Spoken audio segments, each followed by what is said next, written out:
Okay, where were we? Hello, everybody, welcome back. I'm the Mess Master. Oh god. Yeah, welcome back, everyone. So we're gonna do a quick reaction video on ExtraMints video, which is the 2010s Internet Was Weird recap. And yeah, I found this interesting because, well, way back then, like, how did you mostly find those websites? Like, I want to ask you guys, like, how did you find out about Amazon or even YouTube? Like, I found YouTube because I was searching for SpongeBob. Like, that is just crazy because, like, way back then, there were sites like, I don't know those names, but they were basically pirating all those SpongeBob or all those other cartoons and putting on their sites illegally, or let's just call it legally, you know. And yeah, I was trying to find more SpongeBob videos, and I basically stumbled upon YouTube then and somehow, and yeah, it was an interesting encounter there for me. Yeah, I want to know also now, how did you like encounter Amazon or YouTube, or I don't know, like Reddit or eBay? Like, those sites way back then were new, you know, and not so easy to find because there were other sites as well, you know, way back then. And but I don't want to, like, I just want to know that like, just write down in the comments below how you find out those sites way back then. With that, I'm gonna start reacting to this now. So yeah, okay, let's do this. YouTube homepage looked like in 2011.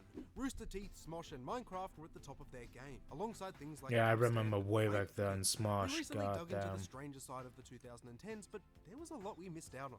A lot. The idea of internet trends was becoming popular. Vine was pumping. Oh yeah, Annoying Orange was one of those channels as well, which I encountered upon at the beginning. This new internet fame had the power to both make and destroy people's lives. For some, it's Oh god, not this guy. Anyway, strap yourself in as we'll be diving deep into the internet of the last decade. From lost media to machinima, some of it you may remember fondly, and some you might wish you could forget. Oh, Minecraft. This image might not mean anything to you. Perhaps you see a command. Oh, it means a lot, believe me. However, if you played Minecraft Pocket Edition about 10 years ago, Yeah. it likely means a whole lot. This was known as a nether reactor. While Mojang worked on implementing the full nether into PE, the reactor allowed a structure to be spawned that granted access to its exclusive items. This allowed God, brings back so many memories. Piglins, which otherwise wouldn't have been possible. Yeah, by the way, these piglins kind of scared me. Like, look at them. They were basically skulls, not piglins. They were scaring the shit out of me way back then when I played the game. Real and functional feature. The same, however, can't be said for the following. Take 14 blocks of glowstone, a bucket of water, and what would you have? Oh boy. 31 million views in 2011. Jesus, 31 million. You've Wow. never known real disappointment. I remember thinking deep down it would never work, but I still watched countless videos and tutorials in hopes of some. I mean, makes sense. It's a well-known Minecraft meme, so yeah. Today on steroids. Has Mojang patched this? To this day, people are still making videos.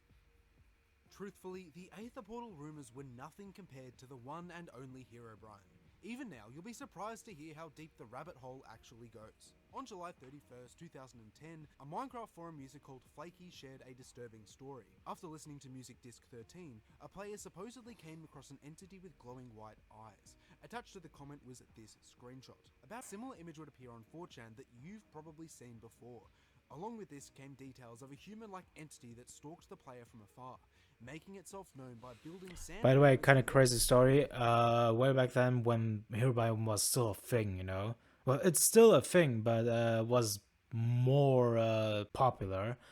I wasn't afraid of that thing. Like, I actually modded my Minecraft Pocket Edition to have in my game, and I believe I may have installed some viruses on my old phone. But that, like, modding Minecraft Pocket Edition is almost impossible. But some kind of apps that were there way back then, and I was really trying to get Herobrine into the game. I don't know why I was obsessed with that thing, with that entity, but I don't know. I just wanted it. And digging long tunnels underground. This creature, with its glowing white eyes, was now known as Herobrine, and he was about to become massive. The first recorded sighting was during a live from the streamer Copeland, only a few days after the first post in 2010. Insanely, up until a few weeks ago, this was considered lost media. For 14 long years, the stream was preserved and forgotten in someone's hard drive, existing only in the form of recreations and screenshots. But now we finally have it. In the short playthrough, we see Copeland messing around with some friends in an otherwise normal stream. At the 20-minute mark, however, everything changes. The player opens a door in the back corner of a house, and Herobrine can immediately be seen. Copeland screams and quickly leaves the game, ending the stream. Regardless, the damage was already done. Herobrine became a legend and one of the biggest memes from the 2010s. Despite Copeland simply altering the texture of a painting, the effect was massive. And many others went on to stage sightings and build on the lore. This went as far as mods and even summoning altars. For a bit of obscure trivia, you can, in fact, find Herobrine in LEGO's earliest official Minecraft sets. Yeah. These kinds of viral hoaxes were huge at the time, especially among those who grew up with Minecraft. It also helped kickstart the popularity of YouTube videos on the game, whether it was in Let's Plays, tutorials, or sightings seen by millions of people. Long before the dawn of TikTok and Oh man, Vine. I almost forgot about that. This was the birthplace of videos like 9+10 and It Is Wednesday, My Dudes. Launched in 2013, the platform hosted short-form videos that were capped at 6 seconds. This forced creators to be as humorous as possible in a short time frame, having to innovate to grab people's attention. Vine stayed strong for all I of 4 kinda years miss before Vine. shutting down in 2017. Like, I know TikTok's there, but nah, Vine was something else, man. Danny Gonzalez, Drew Gooden, and the Paul brothers, who we'll get into later, are only a few examples. As they transitioned to YouTube, many carried across a host of controversial Sadly, yeah. criticism. Dubbed the Viner invasion, they would come under fire from existing YouTubers like PewDiePie, Ethan Klein, and even MatPat. Common complaints were their use of clickbait, lengthy runtimes, and the cardinal sin of cringe. I mean, that kind of was there in the early 2000s of YouTube, like way back then when YouTube already started. That kind of was still there, but it became a real thing as soon as the Viners became a part of YouTube. I mean, it's not a new thing, but it became viral as soon as the Viners joined. Sir, the game seems to be malfunctioning. Mucho broken. By this point, Mucho drama YouTube was broken, in full swing, God. having a symbiotic relationship between people like the Paul brothers and commentary channels. For a brief and very painful period of time, diss tracks were also insanely popular. Rice Gum was somehow getting hundreds of millions of views on videos like these, and even iDubbbz jumped on the trend. Through all of this, however, Oh god, the Paul brothers iDubbbz, I remained two forgot of the about most that hated dude. YouTubers on the platform. With a new person exposed every month today, it's hard to really articulate the magnitude of this in the late 2010s. While Jake Paul was making the news for starting bonfires in his backyard, Logan would become known for something far, far worse. By now, Yeah. we're all too familiar with the events of his Japan vlogs from 2017. Not only being extremely disrespectful and a public nuisance, he made the choice to film something absolutely despicable. I still have no idea how he came back from this, but he's seemingly able to continuously reinvent himself to this day, convincing people he's changed before going back and doing something else. Not gonna lie, outside of YouTube, Logan Paul must be a nice guy, you know? But nah, man, I don't like his videos. I never liked his videos since the beginning. Like, first video I believe was a goddamn prank call, so yeah, that was already a bad sign for the future. But no seriousness, I don't like the guy. Nah. Like, I would never do a video with him. It goes without saying, but internet fame is not for everyone. For every wholesome retirement, there is a Tobuscus, and for every PewDiePie, there is a Chris Chan. The darker effects of being a chronically online public figure had only just started to become clear in the 2010s. While some made their fortune, others fell into By the way, depths. you wanna know how I fucking found out about Chris Chan?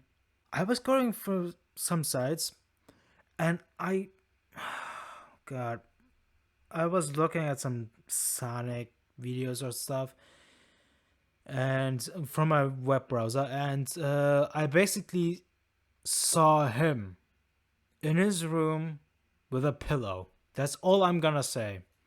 and that was the worst encounter of my life. It was also like 10 minutes long. God damn. Depravity and despair. The best example of this is the creation and exploitation of the lolcow. If you're new to this phenomenon, which I really hope you are, The I'll what? get you up to speed. A lolcow is a person that is highly receptive to trolling. They'll typically have strong opinions, passions, or a stance on Oh, something yeah. that will be continually Yeah. challenged at their expense. As they react or lash out in an amusing way, this will be exploited over and over again in a destructive reciprocal cycle. These kinds of people have always existed, but the internet in the 2010s turned them into straight up cryptids. More recently, you've likely heard of Daniel Larson, World of T-shirts, or even Paul Breach. But for today, we're going to go back to where it all began, to the person behind this iconic image. The person with an 88-part documentary series of red eyes and unfathomable Yeah, minds. this is basically the guy that got documented throughout his whole life. This is the most documented person. Chris had had an online presence since the very early 2000s, Yeah. being a huge fan of Pokemon and Sonic. This passion for Sonic was soon channeled into artwork, with the first edition of Sonichu being completed in 2005. This series of comics would go on to feature everything from Christmas specials to disturbing real-life experiences. Of course, their journey didn't stay within the confines of fan art for long. Sonichu was inevitably discovered by and shared on 4chan, likely due to its less than conventional contents. This There set the comes his stage for one of father. the most documented people in human history. Yeah. As Chris fired back at Sonichu's critics, they baited them into sharing personal information, disturbing confessions, and worse. These were shown all over the internet, alongside sightings and recounts from people who had met the legend in person. Examples of these include Chris's love quests at Charlottesville Fashion Square, which resulted in numerous bans and run-ins with security. Put simply, Love Quest or Sweetheart Search describes their efforts to find true love. This endeavour has been heavily documented and exploited with varying degrees of degeneracy. More notable trolls would emerge along the way, with people like Liquid Chris serving as primary characters in Yeah. the growing lore. As Chris entered the 2010s, things were now in motion that could not be undone. Their behaviour was becoming increasingly erratic, spurred on by the relentless online harassment. This culminated in historic events like pepper spraying staff at a GameStop and vandalising an Xbox One kiosk. It's important to stop at this point and recognise that by now, absolutely everything was being recorded. The Wiki, or rather Quickie, had been launched back in Quickie. 2009, offering God. an organised Christory of the Chronicles of Chris. By the end of the decade, Chris had solidified their place as one of the most mythical online figures. It's just a shame that most of it was for all the wrong reasons. Even today, with figures like Boogie, no other lolcow has come close to the extended Christory. The entire saga acts as a reminder of what can happen when certain people gain fame online. While many are able to turn it into a positive outlet or an income, others succumb to the exact opposite.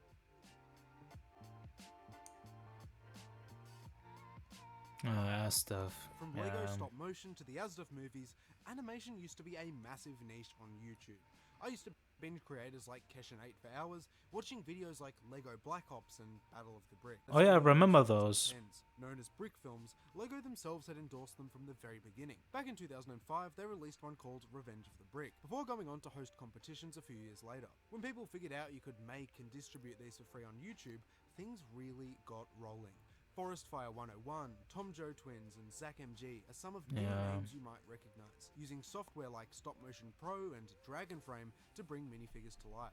Going back to animated cartoons, this was an equally large corner of the internet.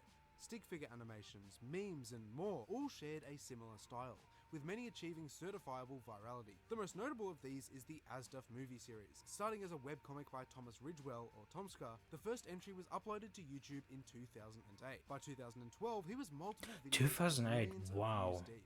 You'd remember things like I Like Trains and Mind Turtles, which were shared for years afterwards in memes and GIFs. Funnily enough, the 15th installment was only recently released.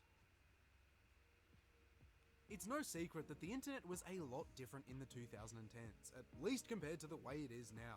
You didn't have to always put Reddit at the end of a search to find something of value, and YouTube was a lot more lenient when it came to content creation.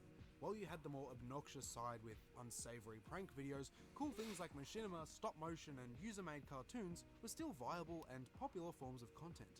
I know I miss it, but let me know what you think. And maybe even subscribe while you're down there. Yeah. So this was definitely a great video by ExtraMints.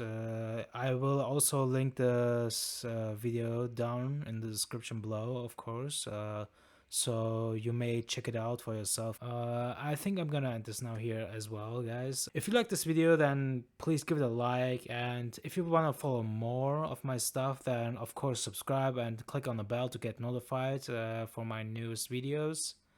And yeah, I'll see you in the next video then. Bye bye.